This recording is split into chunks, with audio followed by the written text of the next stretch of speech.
the headquarters of Telesur English in Quito, Ecuador. I'm Carla Gonzalez, and this is From the South.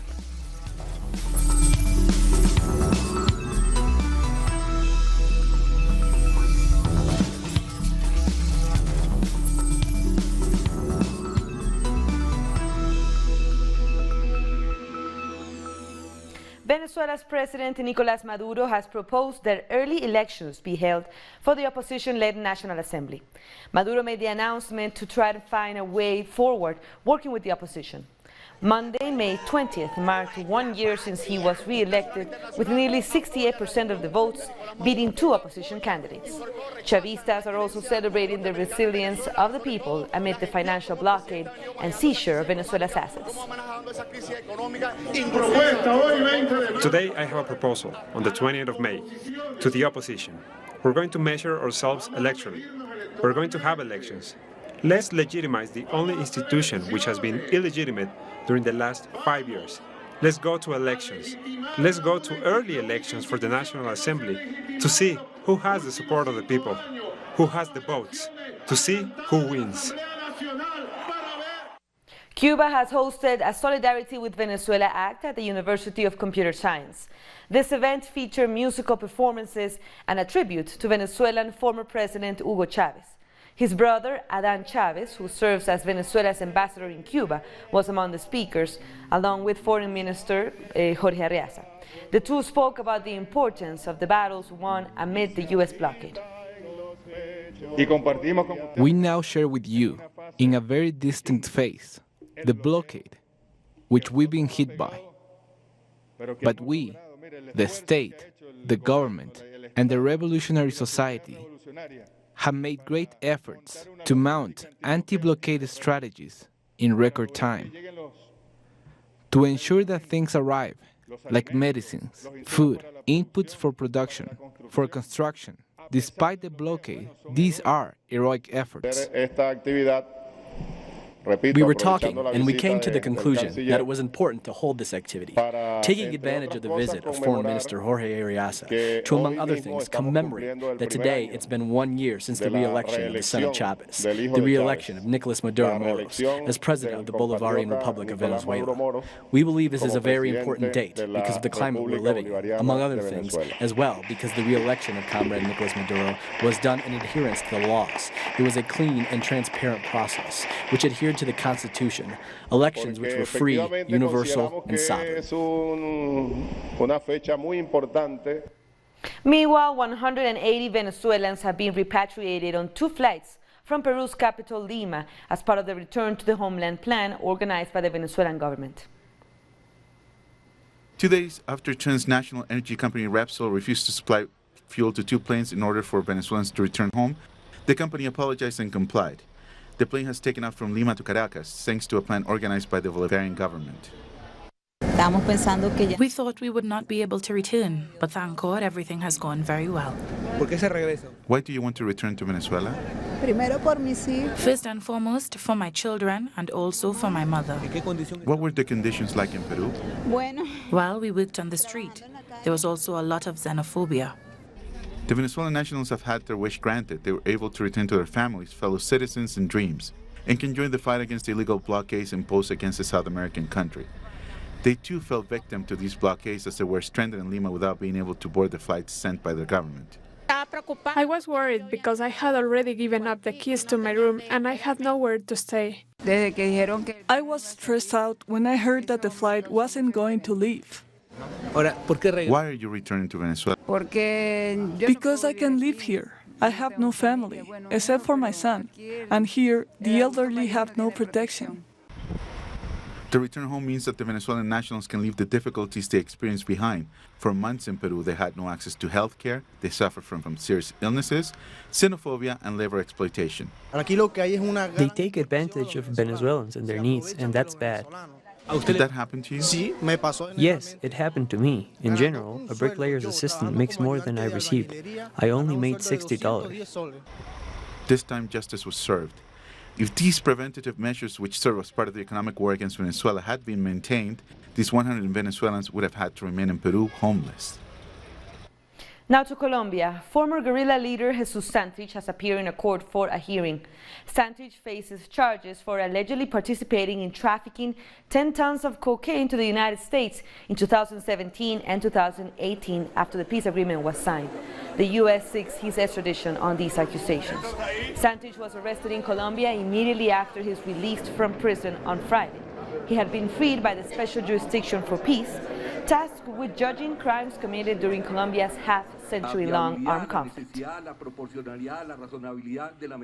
law says that these constitutional considerations must be made after the indictment, after the prosecutor's office has requested an arraignment. In this case, the prosecutor's office had not yet requested the arraignment, and the judge made an expedited arraignment.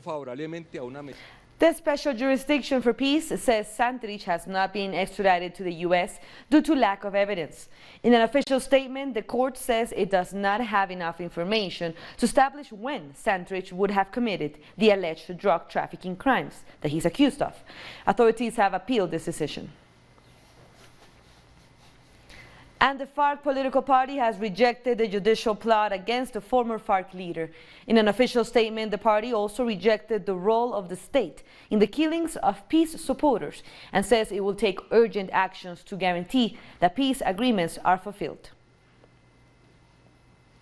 In other news, huge turnout is recorded as Malawians vote in a general election. People came out in large numbers in most constituencies as polls opened in the morning. The election comes after a tightly contested campaign where President Peter Muthatika is seeking a second term in office. He faces opponents Lazarus Chakwera of the Malawi Congress Party and Saulus Chilima from United Transformation Movement.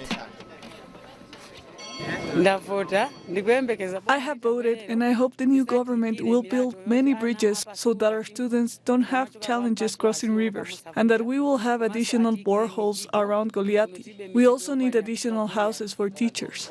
And presidential candidates cast their votes in their respective constituencies. The ongoing President Muthatika cast his vote at Goliati Primary School in his home district, while his opponent Chakwera voted at a rural polling station near his home. It's very peaceful here. It's very peaceful.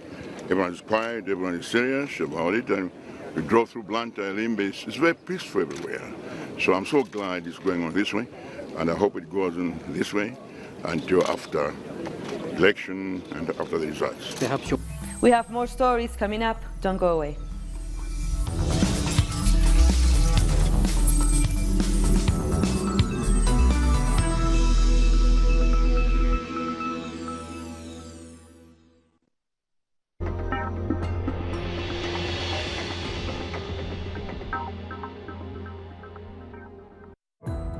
Our actions have an impact on the environment. It's our responsibility to change for the sake of our planet. Let's be part of this transition.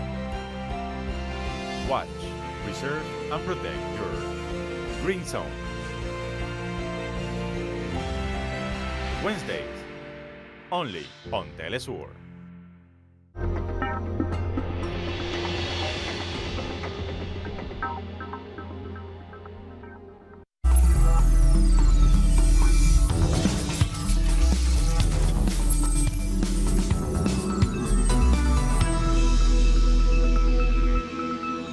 Welcome back. Mexican President Andrés Manuel López Obrador has announced a development plan for Central American countries. The plan focuses on attracting investments for Guatemala, Honduras, and El Salvador. The goal is to try to solve the causes of migration. López Obrador said he is seeking support from the U.S., Canada, and other nations. We do not want the Mérida plan. We do not want helicopter gunships. We don't want that type of cooperation. We want cooperation for development, because that is what will help us calm the country, calm Central America, and to have peace with justice and well-being. More than 2 tons of cocaine with an estimated value of $30 million have been seized in Guatemala. The cocaine was confiscated during a series of police raids in the southwestern part of the country. The drugs arrived at the Air Force Base in the country's capital early on Tuesday. These 2,353 packets of cocaine are being kept by the National Civil Police and have been valued, according to the Anti-Narcotics Department, at more than 241,751,337 quetzales. It is the general value of the drugs seized this weekend. It's very important to mention that so far this year there have been nearly 6 tons of cocaine confiscated and anti-drug work by the National Civil Police.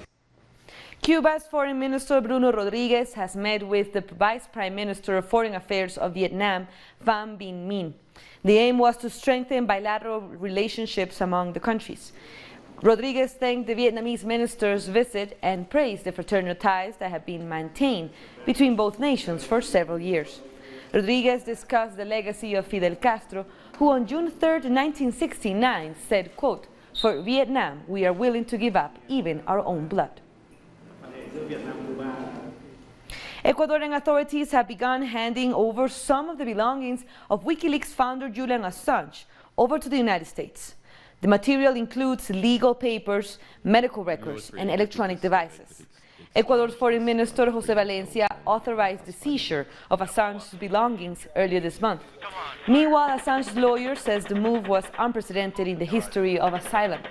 WikiLeaks editor-in-chief says there was no doubt that Ecuador had tampered with the material it has sent to the U.S. If those killings were lawful under the rules of engagement. Waorani communities in the province of Pastaza continue their struggle against a decision by the Ecuadorian government to appeal a court ruling which grants their land protection from extractivist activities. The information with our correspondent, Denise Herrera. A court in Puyo, the capital of Pastaza province in the Ecuadorian Amazon, recently won a historic ruling which protects 500,000 acres of Guarani territory from being earmarked for oil drilling. The ruling also recognizes that the required consultation process with the Guaranis was violated. However, the Guarani people continue to demand that their territories be respected. The government said that Block 22 of our land is going to go to companies and that they consulted with us to make this decision, but that's a lie. So, we want to clarify that the government must respect our lands. These are our homes and they are not for sale. We don't want any oil drained here. The Guaranis are also asking that their message be respected. They argue that all indigenous people have a right over their own lands and that the government's interest in oil drilling is not above their rights.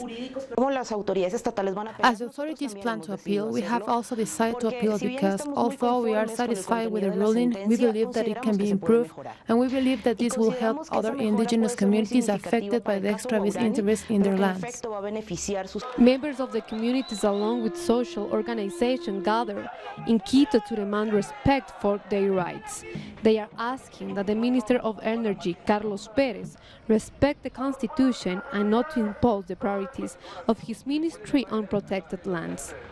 Having their voices be heard is a fundamental right of indigenous people. It is very sad that in this government, when people come to the doors of a ministry to present a complaint, they find them closed.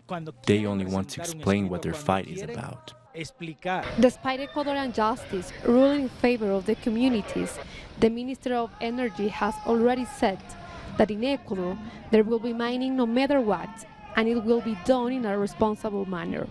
At the same time confirming that the government will appeal the ruling. Denise Herrera, Telesur Quito, Ecuador. An indigenous community in Paraguay has started using digital technology to protect their lands. The tech project includes several people called monitors that take photographs using a cell phone app to automatically create a map to outline the borders of the terrain. The community says this will help them protect lands that in the past have been occupied by large-scale producers. The loss of land and natural resources are the main issues for the communities. Experts say it is one of the main reasons that 75% of them live in poverty or extreme poverty. I learned on the mobile phone to take points and lines. This is important for me because we can know how many hectares our territory has, up to where ours is. Thanks to this work, I was able to manage the GPS, and that's why it's very important to me. Thousands of people marched in silence in Uruguay to demand truth and justice for their relatives who went missing during the military dictatorship. Silent marchers flooded the streets of the capital city, Montevideo, bringing activity to a standstill. This year's march took place amid tensions between the military and the government, after a retired military detainee told the tribunal that he had thrown the body of a National Liberation Movement militant into a river. They must tell us where the remains of our families are. People ask us to look towards the future, and well, it's very simple. There are still people who know the truth of what happened to our disappeared people. They must speak up. This march is a response to what happened in our country during 11 years of dictatorship, death, torture. Many friends, not only those who went missing or died, many were left with deep long-term physiological damage. And now we go to the Dominican Republic, where people have taken to the streets, but not to protest, to call on people to read more. On the 10th anniversary of Santo Domingo's Children's Library, hundreds of people marched to encourage the habit of reading. There are hundreds of families that have come to support and say yes to the books and yes to the reading. We have named this march for the love of books, because love should be central to any activity and any institution dedicated to childhood. The march took place in the National Botanical Gardens, where the participants covered 3 kilometers in a natural environment full of surprises. There is a country in the world located on the same trajectory as the sun, a child of the night before, in an unlikely group of islands of sugar and alcohol, simply light, like the wing of the bat supported on the breeze. The Children's Library is a cultural center created by Dr. Margarita Cedeno, current Vice President of the Republic. It draws families into a cultural and technological environment to promote the habit of reading. We have had more than 1.5 million visitors, sharing around 80,000 activities: workshop, reading clubs, literary meetings, film festival, comic festivals, storytelling festivals, to stimulate the new generations. We also found parades of storytellers, stilt walkers, literary characters, dance, theater, paint, and music. Every kind of artistic expression was present. We are walking to motivate each child, each human being to read, because it's important to read. It is important because it teaches you. You learn a lot and it natures you. Everyone is walking here for life. Initiatives like this open a door to hope, because encouraging the love of reading in the new generations will result in a higher level of culture and more critical spirit. We're taking one last break, but stay with us.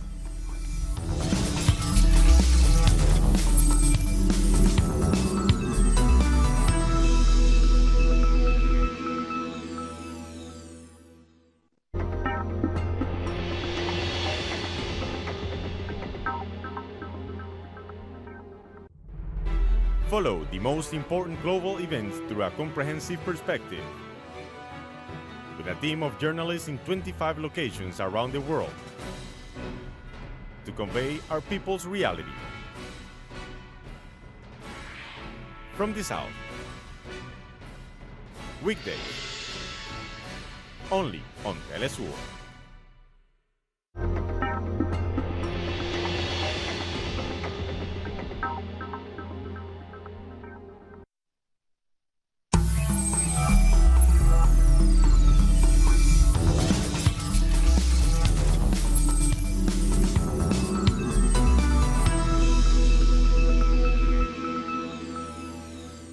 Welcome back.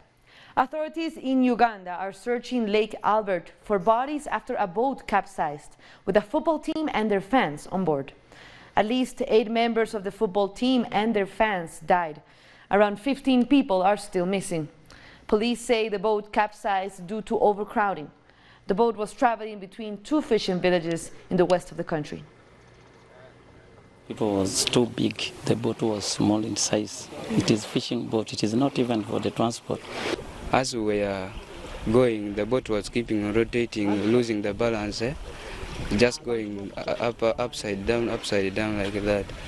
And then many people inside the boat, they were shouting that, please, pilot, take us, at least take us to the shores. Protesters have accused the Sudanese military of procrastinating during transitional talks. There were more demonstrations in Khartoum on Monday amid an ongoing sit-in. Protesters are threatening to continue the sit-in and spread the protests if talks are not completed soon. If the military council does not give us all our demands at the next negotiation session at 9 p.m., we will continue our sitting everywhere and take our demands away, because all that is happening now is procrastination. Fighters led by General Khalifa Haftar have cut off the main water supply to Libya's besieged capital, Tripoli. The armed group stormed the water facilities and forced the workers to close all flow control valves and stop water wells on Sunday. The government agency says water provision would be restored once the attackers' demands have been met. At least 510 people have died in the battle for Tripoli, which began last month. 75,000 were forced out of their homes. In protest against war in Yemen, Italian union workers have refused to load electricity generators onto a Saudi Arabian ship packed with weapons. Unions in Genoa had first tried to have the ship banned from docking in Italy, but the Saudi vessel docked on Monday. Even though the generators were registered for civilian use, unions fear they could be instead used in the Yemeni war. The vessel was previously prevented by humanitarian groups from loading further cargo of arms in the French port of Le Havre. Volodymyr Zelensky has been sworn in as president of Ukraine, calling a snap parliamentary election as his first order of business. The election was expected to take place in October 2019, but at the inauguration ceremony, Zelensky said he is dissolving parliament, which is dominated by his predecessor's loyalists. The vote will take place in 2 months, giving his party a chance to win its first seats. I dissolve the Verkhovna Rada of the 8th Convocation. Glory to Ukraine. During my life, I tried to do everything for Ukrainians to smile. That's the way I felt it, with my heart.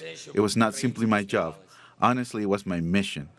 For the next 5 years, I will do everything, Ukrainians, so that you won't cry. Thank you. Meanwhile, Ukraine's Prime Minister, Volodymyr Groysman, has announced his impending resignation.